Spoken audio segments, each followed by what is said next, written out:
Donc le retour sur investissement d'un cabinet, c'est compliqué à dire parce que ça va dépendre de votre lieu, ça va dépendre de beaucoup de facteurs. Mais admettons, on va prendre des exemples généraux, d'exploiter votre cabinet, que vous soyez locataire ou propriétaire. En étant propriétaire, bien sûr, vous remboursez des murs, vous cotisez quelque part du foncier. Mais on va prendre le cas général de charge. Vous avez 5 000 € de charge pour faire tourner votre cabinet. Demain, ce cabinet, peu importe dans quel domaine qu'il soit, de la kinésithérapie ou autre, il rapporte 10 000 € de loyer.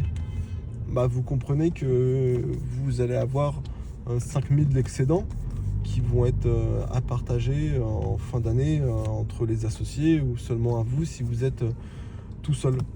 Ça, c'est quand on a son cabinet. Quand on n'a pas son cabinet, c'est vous qui donnez de l'argent quelque part tous les mois. Donc ça va faire un gros différentiel entre celle qui possède le cabinet et celle qui ne le possède pas. Quelque part, celui qui possède le cabinet, à terme, ne paye. Il a investi, oui, au départ pour lancer, mais derrière, il peut avoir un retour sur investissement qui est assez énorme et qui est pour moi estimé entre 5 à 6 fois plus rapide que de l'immobilier classique. Au bout de 2-3 ans, vous avez amorti vos travaux, vous avez amorti votre matériel, vous avez amorti votre prêt immobilier si vous en avez un. Demain, vous revendez votre structure au même prix que vous l'avez acheté, vous récupérez toute votre cotisation foncière, le cabinet vous a quasiment pas coûté d'argent et vous en a rapporté tous les mois. Donc forcément que ça peut faire un énorme levier qui est beaucoup plus rapide que l'immobilier classique.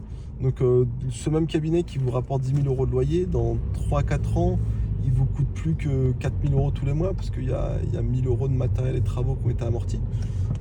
Dans 15 ans, vous possédez les murs. Donc on va dire qu'il y a à nouveau 2 000 € qui partent. Ce cabinet, au lieu de vous coûter 5 000 tous les mois, il vous en coûte plus que 2 000. Les charges courantes, le secrétariat, l'eau, l'électricité et toutes ces choses. Et il vous en rapporte 10 000.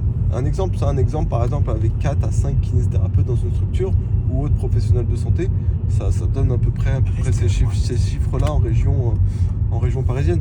Après, ça peut varier en fonction de si on est à Boulogne, si on est à Montreuil, si on est à Nanterre, si on est à Massy. Les prix des loyers et des murs ne sont pas les mêmes. Mais ce qu'il faut comprendre, c'est que on va travailler pour faire en sorte que quand vous dépensez 1, vous récoltez 2. C'est-à-dire que vous dépensez 5 000 € tous les mois pour faire fonctionner ce cabinet.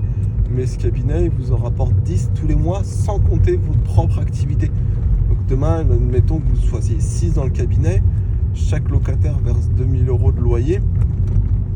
Vous êtes à 10 000 de rentrée pour 5 000 de charges, donc 5 000 de bénéfices. En plus de toute l'activité que vous touchez sur votre propre entreprise qui a soigné des gens toute la journée, quoi. Forcément, où vous en êtes 10 ans après, où vous en êtes 2 ans après, où vous en êtes dans 5 ans, où est-ce que vous en êtes dans 20 ans. Ça crée une indépendance et un énorme levier financier, quoi. Et même en termes de banque, vous avez des investissements qui tournent. Voilà, ce qu'on appelle de l'immobilier médical, pour être vulgaire, quoi. On exploite une structure juridique. Moi, j'ai pas de problème à parler d'argent et de santé. Il y a une réalité du métier.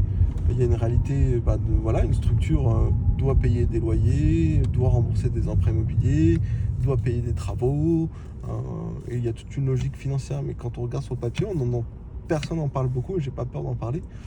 Oui, quelque part, vous gagnez beaucoup plus d'argent qu'à faire de l'immobilier classique. Moi, personnellement, je souhaite plus faire d'immobilier classique parce qu'il y a trop de problèmes.